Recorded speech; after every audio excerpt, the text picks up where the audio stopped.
Hallo zusammen, ich bin Julia, der eine Teil von CU Campervan, der zweite Teil, mein Mann Simon steht heute hinter der Kamera. Moin moin. Und es geht auch gar nicht um uns und unsere Reise, also heute kein typischer Reisevlog, sondern eine Roomtour. Und zwar stehen wir hier in Mexiko auf dem Campingplatz und haben hier ein älteres deutsches Ehepaar getroffen, das schon seit vielen, vielen Jahren mit ihrem Iveco die ganze Welt bereist. Und in diesem Video stellen die beiden nicht nur sich vor, sondern vor allem ihr ganz spezielles Fahrzeug. Ihr Lieben, wollt ihr euch mal kurz vorstellen, wer ihr seid, wo ihr herkommt, was ihr macht? Ah ja, ich bin also die Barbara und werde am Ende des Monats 82. Wahnsinn. Und wir sind unterwegs schon ewig lange. Ein Vierteljahrhundert, kann man sagen. Fast 25 Jahre. Fast 25 Jahre. Und wir sind jetzt die letzte Zeit nur noch in Mexiko gewesen. Aber immer mit dem Van. Immer mit dem Auto. Okay. Ja. Zwischendurch haben wir mal was anderes gemacht. Sind wir mal, als wir 75 waren, haben wir eine Weltreise gemacht, ein Flugzeug. Endstation war aber wieder Mexiko beim Auto. Okay. Ja, ich bin der Uli Nottebaum. Wir kommen aus Hude, nahe bei Oldenburg und sind, ja, wie Barbara schon sagte, Vierteljahrhundert mit dem Reisemobil unterwegs, hauptsächlich ab 2000, wo wir in Rente gegangen sind. Sind wir dann auf Fernreisen gegangen. Vorher haben wir hauptsächlich Europa gemacht, als die Kinder kleiner waren, eben Deutschland. Aber wie gesagt, ab 2000 sind wir auf Fernreise gegangen. Die erste Reise war von Hude nach Kathmandu und zurück. Auch schon mit diesem Fahrzeug. Nach Indien. Nach Indien, auf dem Landweg. Ne? Ja, und natürlich sind die Erlebnisse groß gewesen, die wir haben. Und das war eine tolle Zeit, die wir erleben konnten. Aber inzwischen, das Auto ist 32 Jahre alt, ich bin 82 Jahre alt und leider Gottes hat alles ein Ende. Auch aber ihr hattet ja viele schöne Jahre mit dem Camper. Viele schöne Jahre und das ist nicht unser erster Camper. Der erste Camper war ein James Cook, den haben wir 78 gekauft. Und da sind wir dann einmal, hatten wir 6 Wochen zusammen, da sind wir dann mit dem James Cook durch Russland gefahren, von Finnland bis zur Krim runter. Mit den Kindern? Mit den Kindern und dann zurück über Rumänien, Ungarn und wieder zurück. Das war unsere erste weite Reise. Was für ein Erlebnis. Ja, mit den Kindern zusammen. Ja, und dann hatten wir zwischendurch einen von der Stange, wie man so schön sagt. Eine Weißware. Ja, So sagt man. nur 5 Jahre waren wir mit dem auf Reisen. Das war nicht unser Fahrzeug. Und dann haben wir uns den nach unseren Wünschen ausbauen lassen. In Oldenburg bei einer Campingfirma, die auch kleine Stückzahl von Wohnmobilen gebaut hat. Also es ist ein Iveco, das kann ich erkennen, Ja. aber was für ein Modell und Baujahr? Das ist ein Iveco, ein Iveco Daily. Den haben wir uns 1993 als Kastenwagen gekauft, neu. Ja, als Neufahrzeug. Als Neufahrzeug mit 0 Kilometern. Und dann haben wir den nach unseren Wünschen ausbauen und umbauen lassen. Und das ist ein Daily 4010 mit einem 4,5 Tonner. Also braucht man einen LKW-Führerschein? Nein, Heutzutage? Heutzutage nicht mehr. ich nicht. Ich habe das Alter, dass ich bis 12 Tonnen fahren kann. Ne? Und ja, 2,5 Kubikzentimeter. Diesel. Die ist 2,5 Liter Diesel, Ja. Fahrzeug. Und er hat uns halt eben in der Welt herumgetragen. War eine ganz tolle Zeit und wir hatten natürlich auch Schwierigkeiten. Es gibt immer mal Reparaturen. Na klar, das gehört dazu, wenn man so lange reist. Ja, und in der ganzen Welt gibt es Iveco, nur in Nordamerika nicht. Ne? Okay, aber sonst hattet ihr nirgends auf der Welt Probleme, Ersatzteile zu beschaffen? Nein, hatten wir nicht. Super. Und wenn dann durch DHL oder ADAC hat uns weltweit Ersatzteile geschafft. Weltweit ADAC aber nur aus Kulanzgründen, also lange Mitglied sind. Aha. Ne? Das ist aber kein Allradfahrzeug, Nein, oder? es ist kein Allradfahrzeug. Zwillingsreifen, das bedeutet hier in Mexiko dass ich immer LKW-Gebühren bezahlen muss an den Mautstellen. an der Autobahn. An der Quota. Okay, weil hier die Reifen zählen, ne? Die Anzahl. Die Anzahl der Reifen zählen. Ja, dieses Auto ist das Besondere, ist, dass wir hier eine Tür aus der Doppelkabine einbauen lassen haben, weil wir keine Schiebetüren haben wollten. Das ist richtig toll. Macht es wahrscheinlich auch einfacher, oder? Ja, zum Einstieg ist es einfacher. Nicht? Und ich glaube, das ist einer der ganz wenigen oder der einzigen Delis, die eine Tür an der Seite haben. Ja, wo man hat diesen Schiebetürmechanismus. Man hat die nicht, ne? Ratsch nicht. Genau, Die genau. Schiebetür, ja. Und ein Hochdach habt ihr. Ein Hochdach haben wir aufbauen lassen, das ist von einem Fiat. Aha. Das Hochdach das musste dann verlängert werden, weil es damals für dieses Auto noch keine Hochdächer Gab's es gab. gar nicht. Nein. Das ist ein GFK. Ja, ein GFK-Dach oben mit Luke und Ventilator hat. Also Ja. ja. Ne? Ja, das Auto ist jetzt 32 Jahre alt. Wir haben es immer sehr gepflegt. Ja. Roststellen beseitigt, gerade bei Iveco. Das ist ein Ist das ein Problem? Wie Rost. bei Fiat gewesen. Ja. Wir haben damals den Fehler gemacht, wir haben keinen Kastenwagen für Lebensmitteltransporte gekauft. Die wären verzinkt gewesen, Naja. die Karosserien nicht. Und hier Und die eben normalen nicht. nicht. Denn der Verkäufer damals bei Iveco, der wusste gar nicht, was ich wollte. Nicht, das war Das damit gab es da damals so Nee. wahrscheinlich noch gar nicht, oder? wenig, also war James Cook da, Sven Hedin, aber Pössl und die kamen erst später an. Aber auch die Aufteilung von die Wohneinheiten, hier gab es erst wesentlich später bei Pössl und andere. Bei den Bei großen. den kleinen, kompakten Fahrzeugen. Ja. Ist deshalb auch dieser Speziallack hier unten wegen Rost, oder? Das ist wegen Rost und wegen Steinschlag. Ah ja. Ist es ein Unterbodenschutz, oder? Und der Bodenschutz damals, der wurde immer ausgebessert bei Matthias Heyer. Aha. Ne? Und da ist noch da ein Federblatt mehr eingebaut worden, damit er noch ein bisschen höher. Höher kommt. Okay, das macht Sinn, gerade wegen Ja. Südamerika, ne? Aber bei uns jetzt macht es keinen Sinn mehr, weil wir ja ein bisschen älter sind und die Höhe Der zum Einstieg. Einstieg. Das ist natürlich wieder ein Nachteil, klar. Ne? Kein Nachteil, Aber von ich muss sagen, alles in allem, das war ein gutes Fahrzeug, hat uns also Spaß gemacht. Auch wenn wir Ärger und Reparaturen hatten. Nicht? Wir hatten ja auch mal Nockenwellenbruch oder ja, die Federn nach vorne, die sind mal gebrochen. Mit zu schnell über den Tobis gefahren und mit 60 über übersehen. den Tobis Eieiei. hängen Das lässt einen lassen. Schlag, ja. Aber die Drehstabfeder vorne links kaputt. Knapp unter 600.000 Kilometer Hat das Fahrzeug. hat das Fahrzeug. Unglaublich. Ne? Und alles mit euch. Eine Wahnsinn. erste Maschine. Erster Motor. Erste Motor ist zweimal zur Revision raus gewesen. Einmal in Bolivien, wo eine super Iveco-Werkstatt war. Und einmal hier bei Matthias Heyer in San Miguel de Allende. Ja. Ne? Und ja, da ist all die Ersatzteile erneuert worden, die ganzen Gummiteile, ne? Und Einmal Kolbenringe. überholt. Ja, Ja. ne? Sehr gut, aber das sieht man wieder, wenn man sein Fahrzeug ordentlich pflegt, Eben. dann hat man auch lang davon. Ne? Eben, ja. Ne? Ja. Und die Fenster habt ihr auch alle einbauen lassen nach Die Wunsch? sind alle eingebaut. Ja, das ist gab sich da so, wo die Küche hinkommt, weil wir innen quer schlafen. Ja. Ne? Und Das brauchst du ja. dann kam die Küche hin, da kam das Fenster automatisch dahin. Ne? Und das Fenster passte gerade. Der Ausschnitt, der war vorher schon so Ah ja. vorgesehen für ein Fenster. Bloß hinten, wenn wir hingucken, wo die Ausschnitte für die Fenster sind, das wurde zugeschweißt und da haben wir jetzt immer Spannungsrisse im Lack. Oh, okay, Ja. dann lass uns doch gleich mal gucken gehen. Das ist hier normale Steckdose, Landstrom. gibt's Landstrom, auch. ne? Ja. Und hier ist eben 120 Volt. Ne? Aber das Genau, macht, hier in Nordamerika. macht den Geräten gar nichts, Super. sondern umgedreht nicht. Das würde es machen. Aha, Da würden die Geräte schwieriger. durchbrechen. Ja, ja. Dann, ne? Ja. Ach, und hier waren die Fenster, die Die zugeschweißt Fenster. sind. Ne? Und man sieht hier die Spannungsrisse hier drunter. Ja. Die Spannungsrisse hier. Ja. Hier war eine Anhängerkupplung. Die habt ihr weggemacht? Die haben wir in Argentinien weggemacht, weil ein Polizist gesagt, es darf nichts hier drüber stehen. Überstehen. Ne, und der wollte dann natürlich ein bisschen Backschisch haben. Dafür haben wir gesagt, Moment, wir schrauben sie ab und packen die ein. Das war dann okay. Und das war dann okay. Dann durften wir. Und hinten drin habt ihr noch Stauraum. Stauraum, Magst du aufmachen? ja.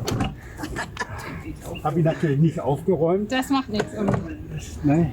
Man lebt ja. Das ist der Staubschutz. Das ist Staubschutz, wenn man Zwillingstüren hinten hat. Ja. Die arbeiten gegeneinander, wenn man fährt. Und dann da staubt es nach oben. staubt hier durch, das ist nie dicht hinten. Ne? Ja. So. Das sieht dann Kommen Sie rein. nicht gut aus heute, da habe ich nicht mitgerechnet. Aber Das macht doch gar nichts, Uli. Ja, ihr habt ein Ersatzrad dabei. sehe ich. Ersatzrad, da rechts ist die Gasflasche drin in dem Schrank. Soll ich mal aufmachen? Nee, die- lass ruhig. nee. Gasflasche zum Kochen, Zum Kochen, zum Heizen. Ne? Heizen auch. Ja, und da auf der anderen Seite, da ist das Schlafen. Okay. Ne? Und jede Menge Werkzeug wahrscheinlich. Ja, ich habe schon einen Teil bei Matthias gelassen, Ersatzteile. Ne, und dass ich nur noch die Werkzeugkoffer habe, was ich so brauchen könnte. Ja, aber genug Stauraum. Nach vorne hin, Ja. hinter dem Reserverad, da ist in der Wand drin, Ja. ist der Kleiderschrank drunter, unterm Bett. Und auf der anderen Seite sind 2 Tanks, Wassertank? Wassertanks, ne, jeweils mit 90 Liter. Also 180 Okay. 180 Liter in Summe. Das ist richtig gut. Liter. Ja, das ist ein 4,5 Tonner. Und daher habe ich keine Gewichtsprobleme. Ja. Und wie lange reicht euch das Wasser in der Regel? Ach ja, wir machen die nie voll, weil das hier Gewicht ist. Und Ja, das kostet ja zu Kraftstoff schwer. wieder. Ne? Aber ja, 4 Wochen. Wow. Aber das sind nicht zum Trinken. Das, Ja, ohne Duschen. Ja. ne, das trinken Zum wir Kochen, zum Zum Spülen. ne, und für Toilette. Ja. Ne? Aber nicht zum Trinken. Ja. Also, da ist der Wassereinfüllstutzen. Ne? Kann man Schlauch reinhängen? Der Schlauch nach oben ist zum Schlauch reinhängen, damit man auch weggehen kann, wenn er Ah, füllt. ja, Ne? sehr Da praktisch. wird er reingehängt. Und hier ist natürlich die Kassette Der Toilette. von Z-Board, Toilettenkassette. Ja, Kassette. Ja, Und, Campingtoilette. wir Habt haben ihr eine Chemietoilette dann, ne? Ja, ja. Ja. Ne? Aber ich brauche nicht, hier ist ein Ventilator dran, sodass die Kassette immer Belüftet. belüftet wird und Dass sie keine Luftaustausch Gerüche da entwickeln. ist. Ne? Und ja. Ist so. Und wir haben darauf geachtet, dass die Tanks, die Auffangtanks und so weiter unterm Fahrzeug nicht zu tief runterkommen. Ne? Ja, dass man nicht aufsitzt. Dass man nicht aufsetzt, Ja. sondern dass Sich es nichts immer beschädigt. hoch ist. Ja, Ja. ja da ist Und auch Fenster, nochmal richtig viele Fenster, gleich 3 Stück. Fenster Schlafzimmer, Fenster Badezimmer. Auch. Hier, Und ein Panoramafenster. Panoramafenster. Da sitzt ihr wahrscheinlich. Da dann. sitzen wir. Ja. Jawohl. Ja, das ist so das Äußere.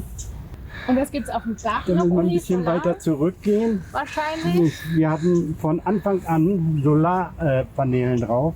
Die ersten Vorgänger Schon jetzt. vor 20 oder 25 Jahren Ja, gab es das schon. vor 32 Jahren. Ne? Die waren aufgeklebt, Diese flachen. ganz schön.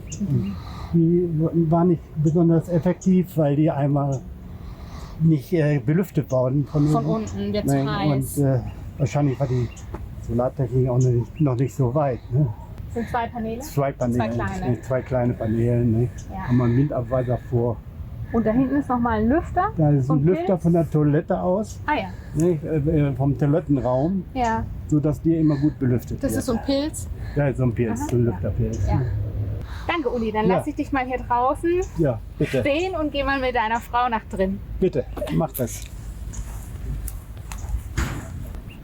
So, Barbara, darf ich reinkommen? Ja, natürlich. Schuhe aus? Nein. Okay. Ihr habt 2 drehbare Sitze gleich. Richtig praktisch, oder? Natürlich. Anders ging es auch gar nicht. Sonst wäre der Hätten wir Platz beide zu da eng, sitzen ne? müssen, ne? Ja, ja. Und wer fährt? Der Uli oder auch Immer mal du? Uli. Immer. Die ganzen Kilometer ist Uli gefahren. 600.000. Ja, fast.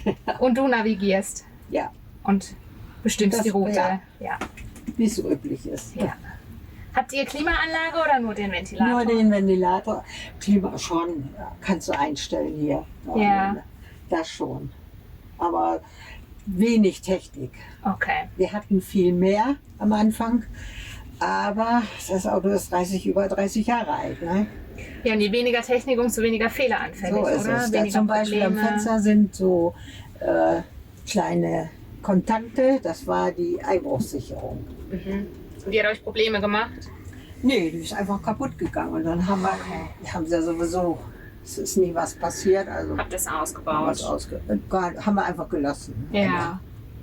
Und Und verdunkeln könnt ihr mit den Vorhängen? ja, wir haben aber auch richtige Matten davor. Nur wenn es schnell gehen soll oder wenn es kalt ist, dann nehmen wir die und Ja. sonst nehmen wir die Matten. So wie ihr das auch habt. Die habt ihr euch Also, extra anfertigen lassen auch? Nee, habe ich selber genäht. Selber genäht. Aber es ist ein spezieller Stoff, oder? Ja, und den habe ich hier sogar in Mexiko gekauft. Okay. Also ihr habt sie neu gemacht. ja. Ja. Und die geht rundum dann die Schiene? Ja, hier, Sehr hier praktisch. ist der Rest. Und wenn wir schnell schlafen, also mal schlafen gehen wollen, dann Dass nehmen es wir diese dunkel wird. Gardine. Ja. Nee, dass nicht jeder reingucken Genau. kann. Ja, Sichtschutz und Lichtschutz beides. Ja, genau. Das haben wir mal geschenkt gekriegt. Die Schildkröte, das ist unser Glücksbringer, der muss immer mit. Die kommt woher? Die kommt auch aus Mexiko. Die haben wir von einer Deutschen gekriegt. Die hat gesagt, ich wünsche euch viel Glück. Schön. damit. Und das hier ist so eine Anti-Rutschmatte, Ja. dass nichts runterfällt. Mhm. Und ihr Und habt das noch... sieht natürlich schon wüst aus, das sah früher nicht so aus, da waren. Aber wir haben jetzt so viele Kabel, wir wissen gar nicht, wohin damit. So viel Technik Die heutzutage. Kamera, ne? der Ventilator, der Navigator, Handy. Handy. Das heißt, ihr navigiert mit einem richtigen Navi? Ja, Ja. Also nicht mit dem Handy, sondern mit dem Navi. mit beiden. Mit beidem. Wir fahren inzwischen mit doppeltem Boden. Kann nie schaden. Das kann nie schaden. Die Fotokamera? Ach nee, das ist eine Dashcam, oder? Dashcam, ja. Oh wow. Oh, eine ganz billige. Aber sie hilft, ne? Sie hilft gegen die Polizei. Ja, ja. Die Erfahrung haben wir auch schon gemacht. Nein. Dass es viel wert ist bei Polizeikontrollen und man mit der Dashcam doch öfter mal durchrutscht, ne? Ja. Ja.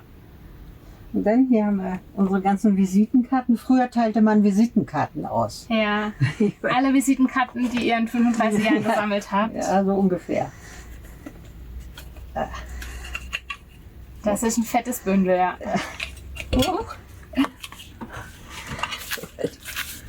Wahnsinn. Da kommen ein paar Namen zusammen. Ja. Wir haben leider keine Barbara. Nee, das macht man ja heute Nee, das auch macht nicht. Das man machte nicht man mehr. früher. Heute hat man erst. Sticker, aber wir haben auch keine Sticker. Ja. Aber ich glaube, ihr erinnert euch auch so an. Ja, also Hier ist euer Esstisch. Esstisch, Arbeitstisch, Spieltisch. Tisch. Mit Computer natürlich. Da haben wir unsere Anschlüsse hingelegt, damit wir das gleich Ladekabel. anschließen konnten. Aber früher war das hier viel breiter, weil wir die Kinder mitgenommen haben. Wir sind dann mit dem Winterurlaub gefahren und Weihnachten und Ostern waren ja immer unterwegs. Wie viele Kinder habt ihr? 2. 2. Und Das heißt, ihr wart 2 Erwachsene und 2 Kinder in dem Ja. Fahrzeug. Ja. Und die Kinder haben wo geschlafen? hier. Die Kinder haben hier geschlafen. Nee, wir haben hier geschlafen. Die Kinder haben hinten geschlafen. Ihr konntet es also umbauen dann als... Ja, das konnte man, der Sitz war breiter, das so ein Teil ungefähr, und dann konnte man das ausziehen bis auf deinen Sitz da. Okay. Dann war Und das dann nochmal ein lang genug. Zwischenpolster wahrscheinlich. Ja, war was Ja. dazwischen. Ja. Toll. Und die Stauraumklappen, die habt ihr euch auch alle nach Wunsch dann Ja, einbauen lassen? hat der so vorgeschlagen, der Händler, und dann haben wir das gemacht und dann ist ja hier. Die sind mit Magnet gesichert? Ja, Oder nee, so eine. so ein Schnapper? Mhm.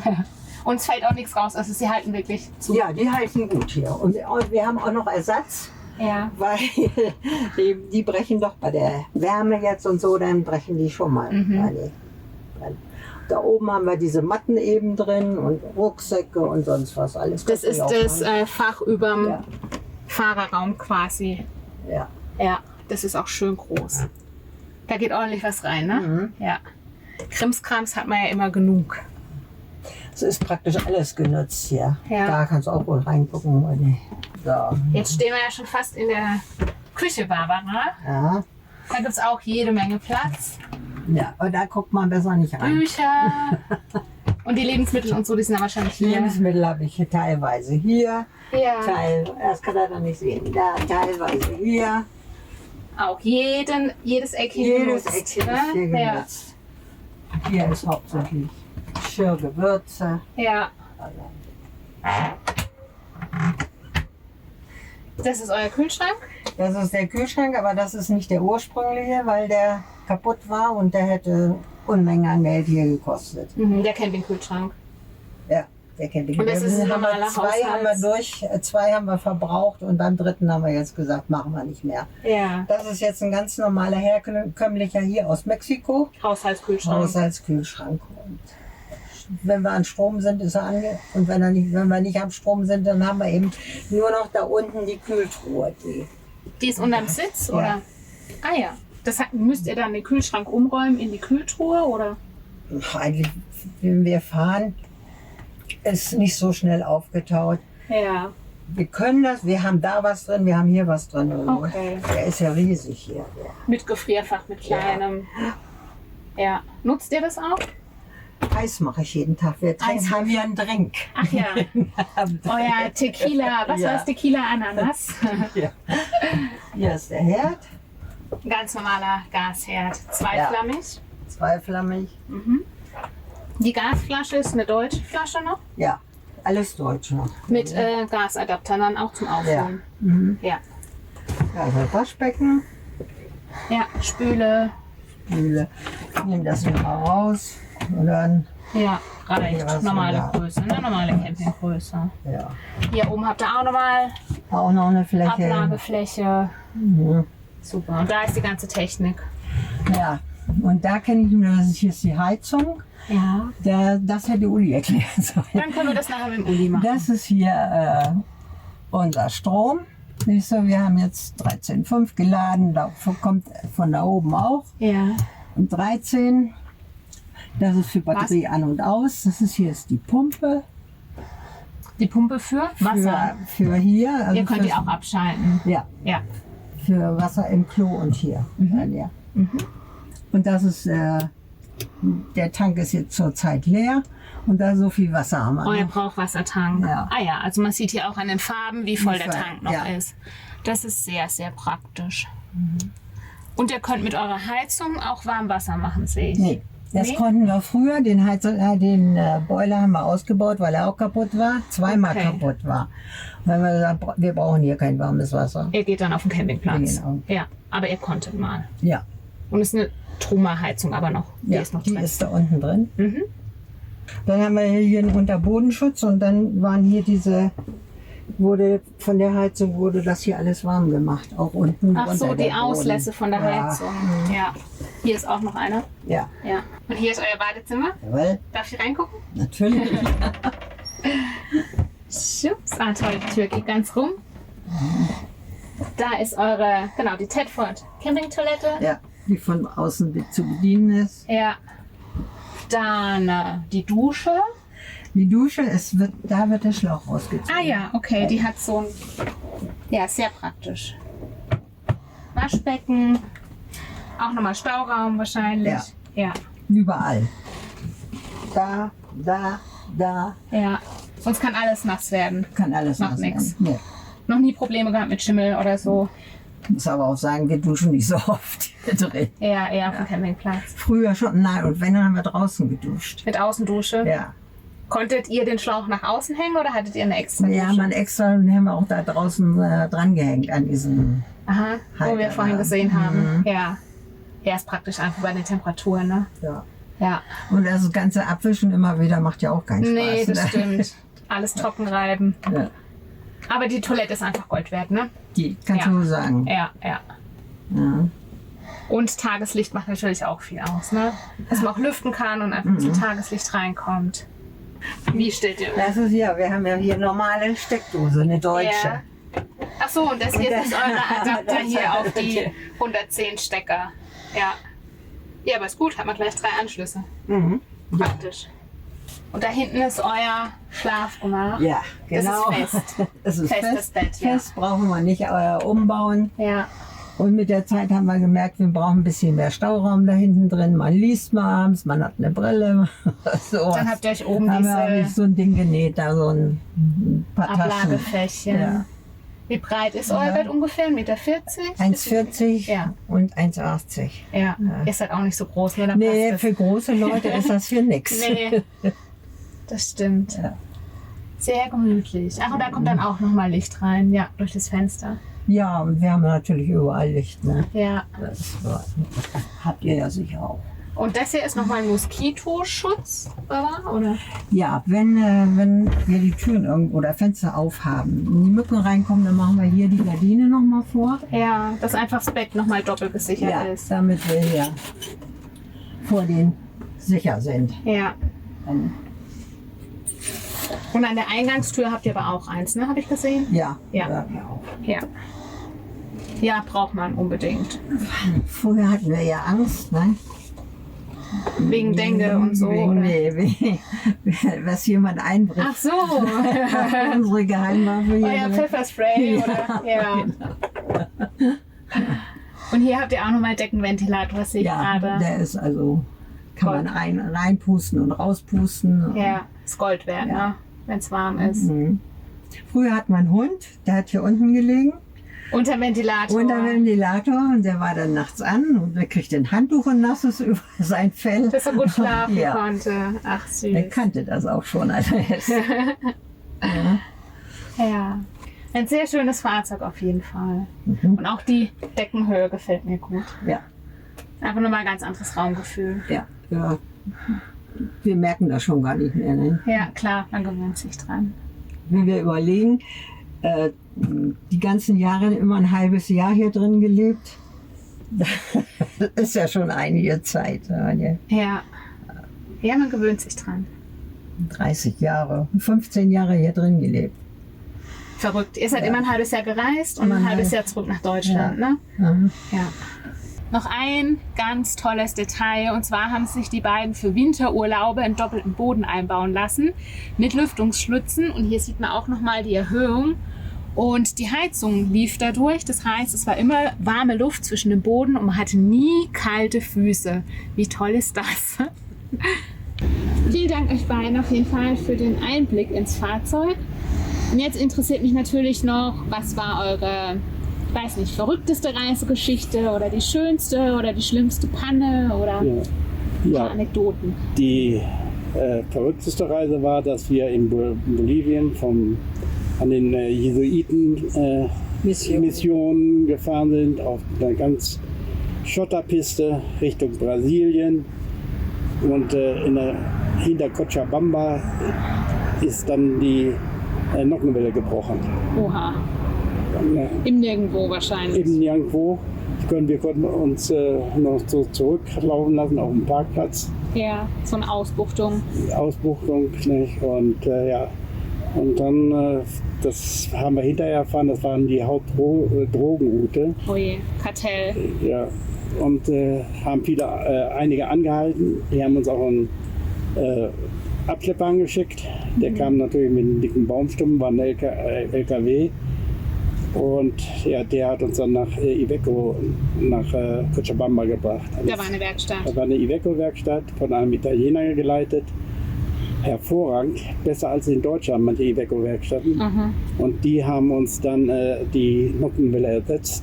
Allerdings ist zu sagen, dass wir aus Brasilien eine hätten haben können. Die hätte aber 4 Monate gedauert, bis sie da war. Und eine aus Argentinien, und die hätte auch ebenso lange gedauert. Ja. Und dann haben wir sie in Deutschland bei unserer Vertragsfirma bestellt, und der ADAC hat uns dann nach Cochabamba geschickt. Bolivien geschickt. Der ganze Motor war raus, und dann haben wir da gleich die Inspektion des Motors gemacht, die Revision des Motors gemacht. Ne? Na klar, das macht Sinn. Und dann, ja, das war die verrückteste Reise. Wir haben hinterher erst erfahren, als wir wieder bei den Jesuitenstationen waren, dass das die Hauptdrogenroute war. Und wo wir dann übernachtet haben, das war ein Hotelbesitzer, der von dem Kartell beschäftigt worden ist, der die Straßen frei halten musste. Ei. Also war gar nicht so ungefährlich. Nee. Nicht? Und ja, Aber haben wir nicht gewusst. Nee, Haben wir nicht ist gewusst. besser, wenn man es nicht weiß in Ja. dem Moment. waren alle lieb und nett. Ne? Und wir sind beköstigt worden, 3 Wochen. Und der hat dann in seinem Hotel Zimmer mit Klimaanlage gehabt, alles. Und, Super, ja, konntet ihr euch einquartieren. ja, und auf der gleichen Route ist uns dann auch da dieser ich weiß nicht, wie der das genau nennt. Ne? Das ist so ein kleines Relais, das schaltet, wenn der Motor überlastet wird durch Hitze oder so, dann schaltet er aus. Und der war kaputt, und da standen wir auch da. Ne? Und Und dann musstet ihr wieder in die Werkstatt. mussten wieder, der hat dieser Hotelbesitzer, der hat einen aus Santa Cruz kommen lassen, einen Monteur. Ne? Und Ja. der wusste gleich, welches Relais das ist. Und da Toyota das gleiche Relais hatte, hat er gleich Konnte mitgebracht, er helfen. eingebaut. Wir hatten natürlich das Vorzelt davor, weil die Sonne so heiß schien, das Wetter war nicht so prickelnd. So. Ach ja, ihr habt keine Markise, sondern Nein, ihr habt so wir eine haben Kederschiene, ne? eine Kederschiene Ja. und dann haben wir einen Motor angestellt und dann lief der Motor, abgestellt, anderen Tag das Vorzelt abgebaut, losgefahren und dann So ging es wieder nicht. gerade auf dem Tor raus, das gleiche wieder. Ne? Und Ja, dann muss der wiederkommen. Dann musste er wiederkommen, der war, weiß ich, 10 Stunden unterwegs. 4 ne? Stunden. Mit dem Bus ist der gekommen.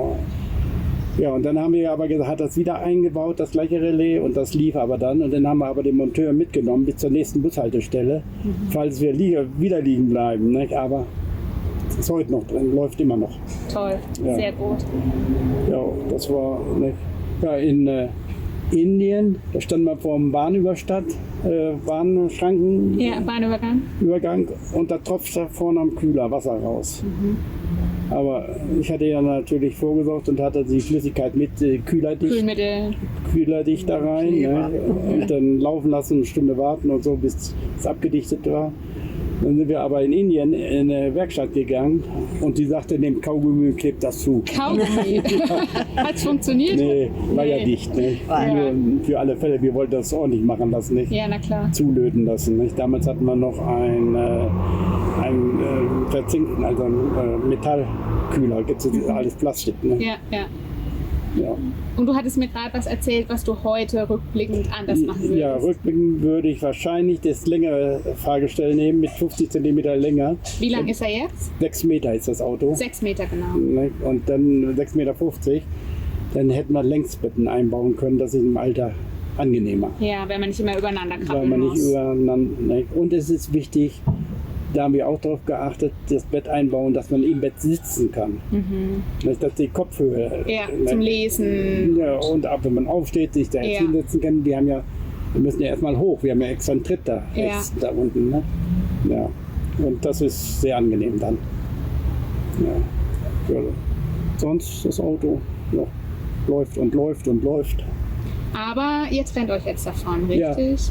Ja, die Zeit ist da. Das Auto ist 32, wir sind 82.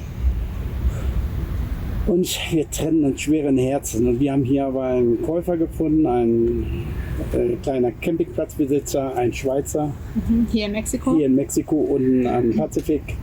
Und der hat schon die Anzahlung geleistet und der kriegt das Auto am 3., 4. Dezember. Okay. Das ist also unsere letzte Reise und dann haben wir damit abgeschlossen. Aber ihr habt mir ja verraten, das ist noch nicht das Ende eurer Reiseträume, richtig? Und das finde ich richtig klasse. Das- Also auch wenn das Auto jetzt weggeht, dann Ja, dann haben wir so Ideen, nicht, dass wir nach Namibia fahren und uns einen Leihwagen nehmen und Namibia bereisen, nicht?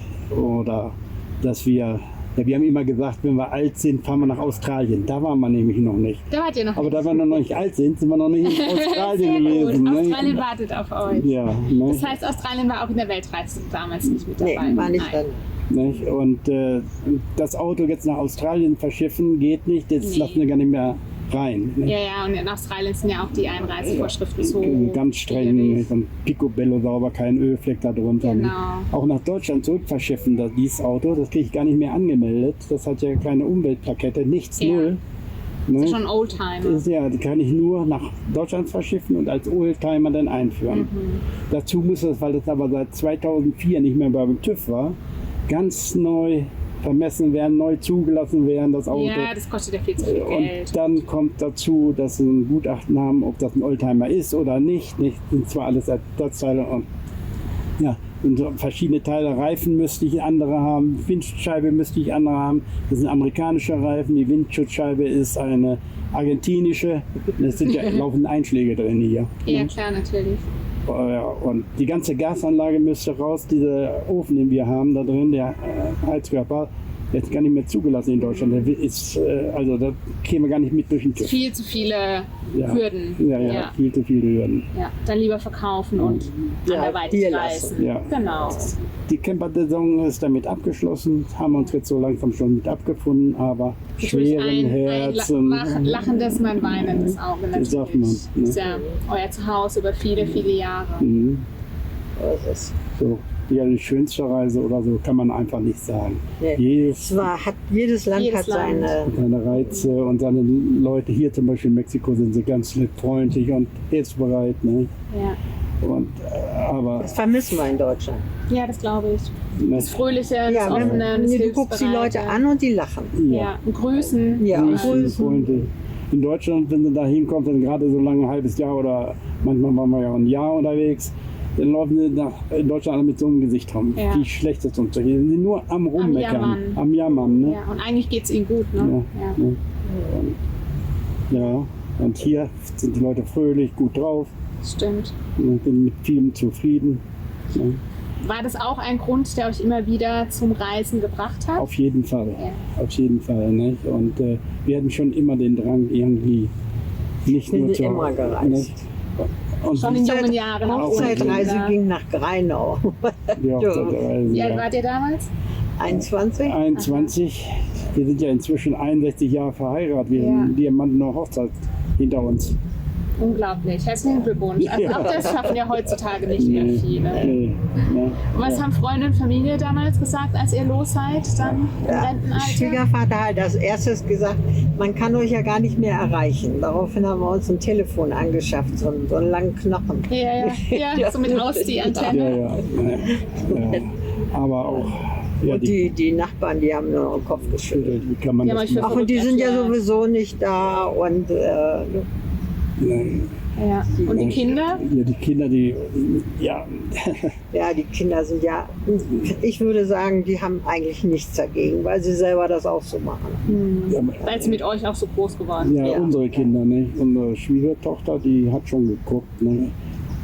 Ob das wohl richtig ist, im Alter noch solche Reisen zu machen. Auch gesundheitlich gehört ja was Gesundheitlich, dazu, ne? ja. Also, Ja, aber auch hier, das ist ja nicht so schlecht. Zum Beispiel meine Galle habe ich in Brasilien rausgekriegt. Ne? Hervorragendes Krankenhaus, nicht? Ärztefreundlich und lief alles. Barbara musste mit ins Krankenhaus.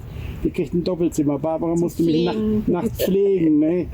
Wenn also die ihr habt auch keine Angst, irgendwie, wenn euch irgendwie gesundheitlich was erwischen würde oder so. Nee, aber keine Angst. Also die ärztliche Versorgung ist in vielen dieser Länder auch gut. Ne? Ja. Nicht hervorragend, aber gut. Nicht? Ja. Man kann da gut mitleben und man kommt Wird da. gut Ja, und behandelt. eigenartigerweise findet man auch überall deutsche Ärzte, Mhm. was ich auch nicht erwartet hätte. Ja, In San Miguel zum Beispiel ist einer. ja. Ja, Das ne? ist natürlich ein Vorteil, Ja. wenn sie die Sprache sprechen, ja. Und wir sagen immer, Reisen hält jung. Nicht? Man bleibt Ja. beweglich, geistig. Geistig vor allem, ne? Ja, Weil man und- immer neue Eindrücke hat und neue Kulturen und Ja, du hast ja jeden Tag andere Situationen. Wenn du nicht so stehst hier wie am Campingplatz, Ja. sondern unterwegs bist, hast du jeden Tag passiert immer irgendwas, ne? irgendwas hast du jeden Tag. Ja. Ne? Ja. Ja. Kreditkarte geht nicht. Ja, Kreditkarten geht nicht. Flug lässt sie nicht buchen. Genau. Ja, das ist immer Mai, irgendwas. das war wieder ein Hammer Ja. vorgestern. Ja. Ne? Und dann haben wir auch schöne Erlebnisse, wie jetzt hier, nette Leute kennenlernen. Ne? Ja, das auch nicht nur Deutsche, wir untereinander, sondern man lernt ja auch andere Leute kennen. Ne? Und die Schweizer sind die größte Reisegruppe halt. Das stimmt. Ne? Das kleinste Land und die größte Reisegruppe, ja. mhm. Oder auch andere aus Südamerika, lernst du ja auch hier, ist auch ein junges Paar, die kommen aus Argentinien. Ich weiß nicht, ob die ein Zelt haben da oben, aber nicht, du kommst ja auch mit denen ins Gespräch. Ja. Du musst ja. Ja. Ne?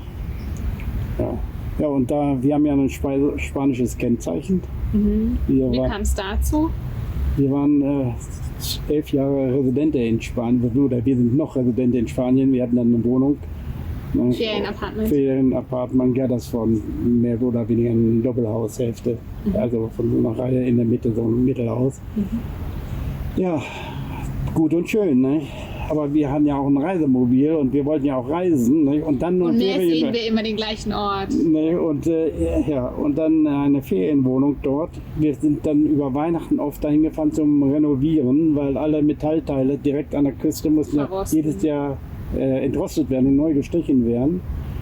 Und dann sind unsere Tochter mit ihren Kindern oft hingefahren, aber dafür ein Ferienhaus dazu unterhalten, haben wir es verkauft. Ne? Aber deshalb die spanische. Und deshalb haben wir die spanische Plakat da vorne dran. Und ja, ist hier natürlich in den spanisch sprechenden Ländern einfach. Die Papiere sind alle auf Spanisch. Ne? Mhm. Ja, stimmt, das ist ein Riesenvorteil natürlich an den Grenzen. Tja. Ja, Vielleicht jetzt auch beim Verkauf. Also es wird ja umgemeldet, kriegt ja ein mexikanisches Umgeschrieben. ja. Kennzeichen. Ist das auch einfacher für die? Ja, das wird ausgeführt jetzt, das Auto. Die 10 Jahre werden gestrichen, wir müssen ja ausgetragen werden. Und das Auto wird ausgeführt durch den Käufer und dann wieder neu eingeführt, aber als Oldtimer hier in Mexiko. Und das soll einfacher sein und preisgünstiger. Sind die Oldtimer-Vorschriften hier ähnlich? Die Jahre? Ja, ja, 30 Jahre. Okay. Ja. Ja. Natürlich haben wir an den Grenzen, wie viele Grenzen haben wir überquert? Immer mal wieder Scherereien gehabt. Aber eine gute Anekdote kann ich noch erzählen. Da waren wir an der Grenze von Argentinien nach Peru rein. Das ist ganz im Norden von Argentinien. Ne? Ja. Nee, oder Chile. Ich weiß nicht, was du erzählen beides. willst. Nee, Chile. Nee, Argentinien war es. Ne? Ja. Und da sind wir so mit den peruanischen Zöllner ins Gerede gekommen, haben rumgeflaxt und erzählt. Ne? Und die haben ja alles fotokopiert, 1000-mal. Ne? Manchmal musste ich 5 Fotokopien haben vom Auto. Ja, und dann haben sie uns alles zurückgegeben, Einreisevisum, alles. Ne? Und das Auto, die temporäre Einreisegenehmigung. Und dann sind wir losgefahren. Und dann kam plötzlich ein Jeep hinter uns her, brachte uns die Pässe nach. Oh je, habt ihr sie Die vergessen? lagen bei denen noch auf dem Fotokopierer. Oje, oje. Ne? Ja, Aber zum Glück haben sie euch hinterhergebracht. haben uns Ja, hinterhergebracht. sonst hätten wir die ganze Wieder Strecke zurückfahren müssen. Ja, da hätte man nennt man das gemerkt, bei der Ja. nächsten Bei der Grenze. nächsten Ja. Grenze Oh erst. Gott, Ja. das Oder wär's wir wären gewesen. kontrolliert worden dann. Ja. Ja, das wäre schlecht gewesen. Ja, Ja. das wäre schlecht gewesen. Als wir von Cusco runterkamen, wie heißt der Canyon da, runter nach, hatten wir vorgestern noch drüber gesprochen, Der Pato? von Cusco runter nach, Ach, Alto war das, oder? Nee, das war, Nee, das war La Paz. nee, Mit da Alpen. von Cusco runter nach Chile rein. Ne? Das war auch so ein Canyon. Und da hielt uns eine argentinische Polizistin unterwegs an, fragte, ob wir Schwierigkeiten gehabt hätten, ob alles prima wäre und gut. Haben wir gesagt, ist alles okay gewesen, ne? Haben keine Schwierigkeiten gehabt. Ne? Da muss auf der Strecke wohl immer viel passiert sein. Auf der Strecke, ich erinnere mich, war auch die Lama-Zucht Ja, von den und Deutschen. wo die Kondore sind. Ja. Am Colca Canyon. Colca Canyon, Canyon, ja. ja, Colca. Ne? Ja. Ja. Aber wir müssen sagen, echt bedroht oder sind wir nie worden. Ne? Auch nie überfallen oder ausgeraubt. Oder? Gar nichts. Ne? Nur das eine Mal in dem Hotel, als das Auto wo der neue Nockenwelle kriegte, in dem Hotel, wo wir waren, da haben sie ein Hotelzimmer eingebaut, haben uns einen Laptop geklaut. Ne? Das ist natürlich ärgerlich. Das ist natürlich, ja. Ne? Aber lieber im Hotel, als dass man unterwegs irgendwie ein schlechtes Erlebnis hat, das irgendwie dann haften bleibt und man irgendwie dann immer mit Angst reist. Vor allen Dingen hat der Hotelbesitzer, da wurde auch noch die Kasse geklaut. Und dann hat der die Polizei kommen lassen und dadurch hatten wir ein Protokoll und Was unsere versichert. Versicherung hat Hat das die Computer ersetzt. bezahlt, aber ersetzt ja nicht alles. Ne? Nee, na Das- klar. das- Die Schererei und den Ärger hat man trotzdem. Ja, und Die was drauf war, ist die auch weg. Eindrücke. Ne? Klar, natürlich. Ja, Ja. das, ne? Und als wir dann nach Indien gefahren sind, nicht, dann mussten wir alles nach Karte machen. Nicht? Da hatten wir Also kein Navigator. kein Navigator, nicht? Ja. Handy ging nicht, Ja. nichts. Ne? Landkarte. Alles schön per Landkarte gemacht. Ne? Und wie oft verfahren? Ja, das, Das wissen wir nicht. also Man kommt immer irgendwo an. Ja. weißt du, dann fragst du einen Polizisten, der schon auf dem Kreuzung steht, zum nächsten Ort hin. Ne? Der eine sagt dahin, der andere sagt dahin. Ne?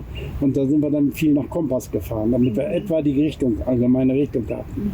Ne? Und dann gab es gerade in Pakistan, war ja Englisch früher, auch Indien im Norden war ja alles englischsprachig und da hatten die ja so Übernachtungshäuser, die haben, wie hießen die Häuser noch? Ja, die Poststation. Poststation, die Poststation. Und die hatten auch Kilometersteine, also Meilensteine gesetzt. An dem man sich Und orientieren da stand auch der nächste Ort immer drauf. Okay. Ne? Ja. Da Und wusste man, die Richtung stimmt. sonst sind wir nach einer Militärkarte gefahren, die wir in Oldenburg kaufen konnten. Ne? Hätte uns im Buchhandel extra bestellt, Dann hatten wir so eine englische Militärkarte, dann sind wir gefahren.